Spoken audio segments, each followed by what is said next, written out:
이번 화부터 주나라에 대하여 알아보도록 하겠습니다. 주문왕 희창은 상나라를 공격하기 위하여 열심히 준비하던 중 병으로 돌아가지만 그의 아들 희발이 왕위를 계승한 지 4년 후에 목야에서 대승을 거두어 하나라를 멸망시키고 주나라를 건국하지만 자신도 2년 후 병으로 돌아갑니다. 희발이 돌아가자 주나라에서는 그를 추시하여 주무왕이라 부르며 희발은 자신의 아들 희송에게 왕위를 물려주지만 어리다는 이유로 자신의 동생인 희단에게 모든 권력을 넘겨주며 희송을 보좌하게 합니다. 희단은 주문왕 희창의 네 번째 아들로 주문왕이 돌아가자 강태공과 함께 자신의 형인 주무왕을 보좌하였으며 상나라를 멸망시키는데 큰 공을 세운 인물로 강태공이 제나라를 책봉받아 떠나니 홀로 남아 희송을 보좌하게 됩니다. 그러나 여기에 불만을 가진 주문왕의 세 번째 아들 관숙선과 다섯 번째 아들 채숙도는 왕족들 사이에서 희단이 정권을 찬탈하려 한다는 소문을 퍼뜨리기 시작하는데 희단은 강태공과 희석이라는 왕족에게 자신은 희송이 어려 보좌할 뿐이라며 설득시킨 후 현재의 하남성 산문협시를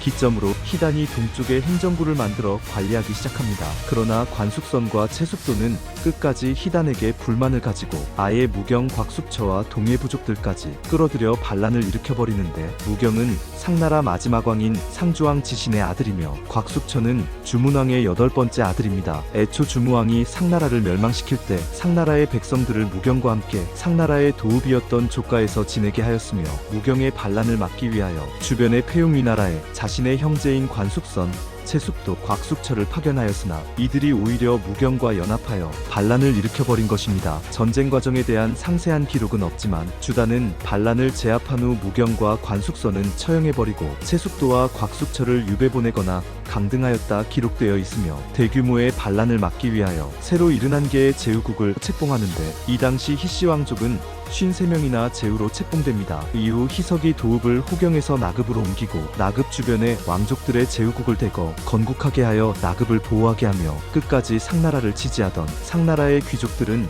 나급 주위에 이주시킨 후 감시하게 하는데 주무왕의 형인 위자에게는 현재의 하남성 상구 시부근에 송나라를 건국하게 하여 상나라의 일부 백성들을 다스리게 하며 주문왕의 7번째 아들인 강숙에게는 상나라의 도읍인 조가에서 위나라를 건국하게 하여 나머지 상나라 백성들을 다스리게 합니다. 주공단은 또 주회를 만들어 적장자계 승방 법식을 더욱 강화하고 왕과 제후들의 직 이별에 따라 복장 공전 마차 등 모든 것을 예법으로 정하면서 신분 차이를 더욱 강화하였으니 이것이 나중에 유가 사상의 시초이며 주단은 희송이 성인이 된 후 주문왕과의 약속대로 모든 권력을 희송에게 돌려줍니다. 이후 중국의 모든 제왕이나 대신들은 희단을 추공이라 부르며 권력에 욕심을 내지 않고 열심히 보좌한 사람들에 비유하고 민간에선 중요한 일이 있을 때마다 희단이 꿈을 내려준다 하여 꿈의 신이라고 부르기도 합니다. 참고로 중국에는 추공해몽이란 책이 있는데 이 책은 희단이 쓴 것이 아니라 공자가 꿈속에 희단이 자주 나타났다고 전해지며 나중에 유교를 통하여 민간에까지 전파되며 추공해몽은 각종 꿈을 종합하여 꿈을 분석하는 용도로 현재까지도 많은 사람들이 연구 중입니다. 이후 희단에 이어 희송도 돌아가 역사에선 주성왕으로 불리며 그의 아들 희소가 왕위를 계승한 후 주나라는 큰 사건 없이 통치를 이어오지만 제4대 군주인 주조왕 희섭이 남방의 초나라와 전쟁을 마치고 돌아오던 중 물에 빠져 익사하였다고 기록되어 있으며 제9대군주 주의왕 희섭의 시대에는 초나라의 세력이 더욱 커져 초나라의 군주가 왕으로 자칭하기 시작하여 주나라의 권위가 크게 흔들리기 시작하는데 진정한 위기는 제10대 주역왕이라 불리는 희호로부터 시작됩니다. 주나라는 연이은 전쟁으로 재정이 힘들어져 희호가 왕위에 오른 후부터 산림과 하천에 대한 세금까지 거두게 되니 나무꾼, 사냥꾼, 업으로 생계를 이어오던 야인들의 불만이 커지기 시작하며 여기에 더해 희호가 난폭하여 형벌을 자주 내리니 국인들의 불만까지 커지게 됩니다. 참고로 고대 중국에선 성곽 내부에서 관리직, 군사 상인 등을 하면서 지내는 사람들을 국인이라 칭하고 반대로 성곽 밖에서 농업, 어업, 사냥을 하면서 지내는 사람은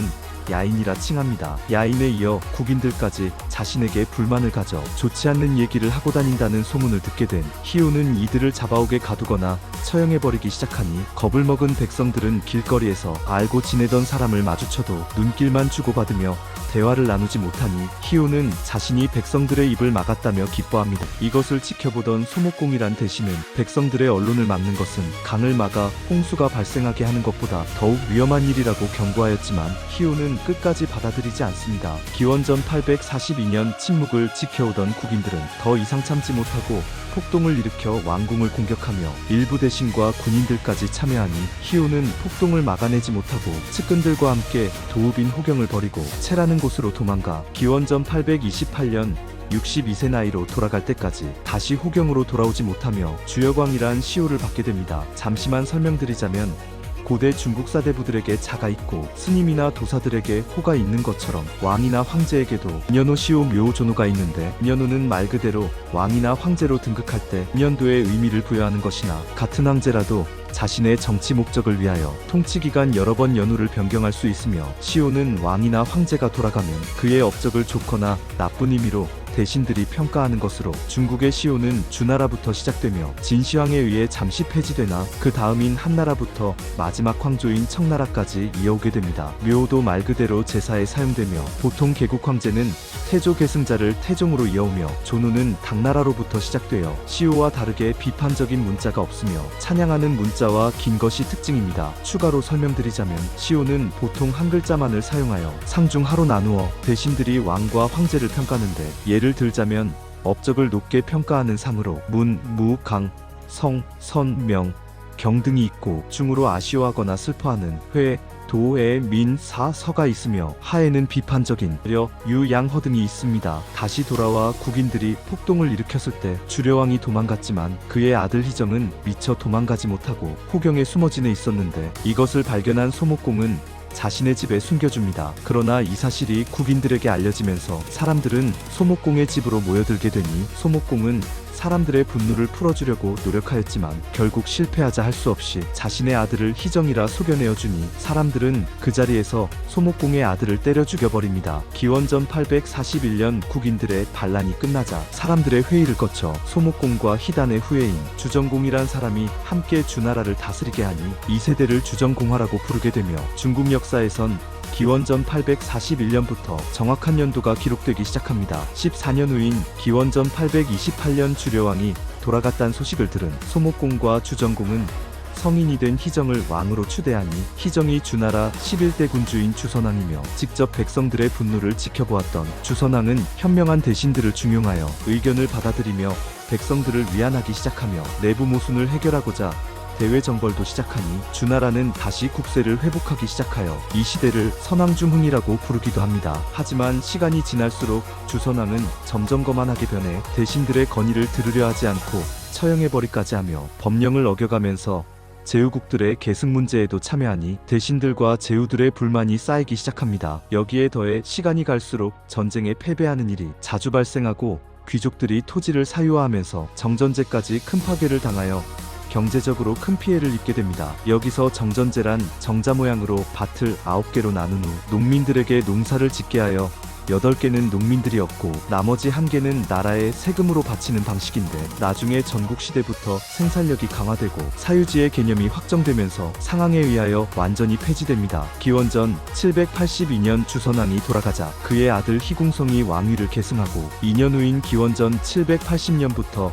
도읍인 호경을 포함한 여러 곳에 지진과 가뭄이 발생하기 시작하는 기원전 779년 희궁성은 포국이란 나라와 전쟁을 벌이던 중 패배한 포국은 항복의 의미로 토사라는 미인을 내어주니 희궁성은 크게 기뻐하며 받아들입니다. 당시 희궁성은 이미 신나라 국왕신우의 딸과 혼인하여 왕후로 책봉하고 둘 사이에서 태어난 희구라는 아들을 태자로 책봉하였지만 포사가 후궁으로 들어온 후부터 유독 포사만 총애하여 희구를 폐위시켜버리고 포사가 낳은 희백복을 태자로 책봉해버립니다. 야사의 기록에 의하면 포사가 희궁성의 총애를 받기 시작하면서 신씨왕후와의 관계도 점점 악화되는데 참다 못한 신씨왕후가 태자 희구에게 포사가 희궁성의 총애를 받은 후 오만해져 왕후인 자신한테까지 무례한 행동을 보인다고 하자 희구는 이튿날 포사를 혼내는데 포사가 흐느끼며 이 사실을 희궁성에게 알리니 희궁성은 처음엔 그냥 넘어가자고 하였지만 포사가 매일 울면서 하소연하니 희궁성은 할 수 없이 예법을 배우라는 명분으로 희구를 외할아버지의 나라인 신나라에 추방해버립니다. 얼마 후 희백복을 낳은 포사는 몇 번이나 자신의 아이를 태자로 책봉해주기론 하였지만 주나라의 종주법 때문에 희궁성은 받아들이지 않는데 신왕후가 추방당한 희구가 편지를 주고받는다는 것을 알게 된 포사는 이들의 편지를 가로챈 후 두 명이 자신과 희백복을 해치려 한 것으로 편지를 위조하여 희성궁에게 보여주니 워낙 포사를 총애하던 희성궁은 아예 신왕후를 폐위해버린 후 옥외가 두어버리며 포사를 왕후로 책봉하고 포사의 아들 희백복을 태자로 책봉하였다 합니다. 정사와 야사 모두 희성궁이 신왕후와 희구를 폐위시켜버린 후 포사를 왕후로 희백복을 태자로 책봉하여 장인어른인 신우가 큰 불만을 가지게 되었다고 기록되어 있으며 사마천이 쓴 사기의 기록에 의하면 포사가 왕후로 책봉되었지만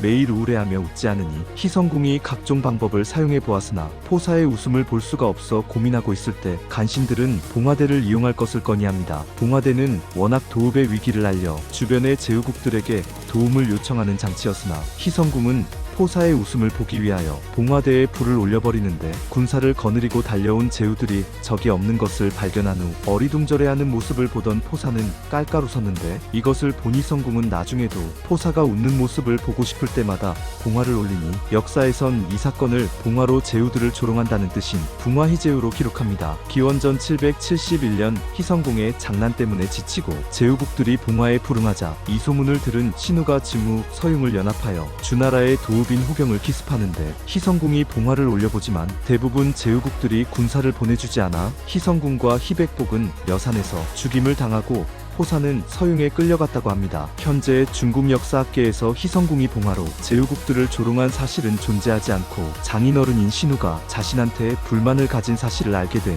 희성궁이 군사를 동원하려 하였지만 신우가 먼저 증후와 서융을 연합하여 기습했다고 주장하고 있어 사마천의 사기와 대립하는 상태이니 연구가 더욱 필요한 부분이며 하여튼 희성궁은 여산에서 죽임을 당하여 주려광이란 시호를 받게 되며 신우 등의 추대로 희구가 왕위를 계승합니다. 이때 호경 주위에는 희구를 지지하는 신우, 증후의 세력과 주려광의 동생 희위신을 지지하는 괴공안의 세력, 약탈을 더해보려는 서융의 세력, 제후국들 중 희구를 지지하는 진양공의 세력이 대립하고 있었는데 참지 못한 견융이 약탈을 목적으로 먼저 주나라를 공격하기 시작합니다. 결국 희구는 왕위에 오른 지 1년도 안 된 기원전 770년 견융의 공격을 막아내지 못하고 도읍을 나급으로 천도하게 되며 이때 진양공이 군사를 지휘하여 호위를 담당하여 나중에 제후로 책봉받습니다. 희구가 나급으로 천도하니 역사에선 이 사건을 평왕동천이라 부르며 770년을 기점으로 서주 동주로 나누게 되니 희구가 동주의 개국군주인 주평왕이며 괴공안은 끝까지 주평왕을 인정하지 않고 서계국에서 희위신을 왕으로 옹립하니 희위신은 주여방이라 부르며 이 시대를 두 명의 주나라왕이 공존하는 시대라고 부르기도 합니다. 다음화부터 알아볼 춘추시대에 앞서 사마천이 저술한 사기와 좌구명이 저술한 좌전이란 역사서와 완전히 다른 주장을 하고 있는 축서기년이란 역사서에 대하여 알아보도록 하겠습니다. 여러분들의 구독과 좋아요는 항상 저에게 가장 큰 힘과 용기가 되어줍니다.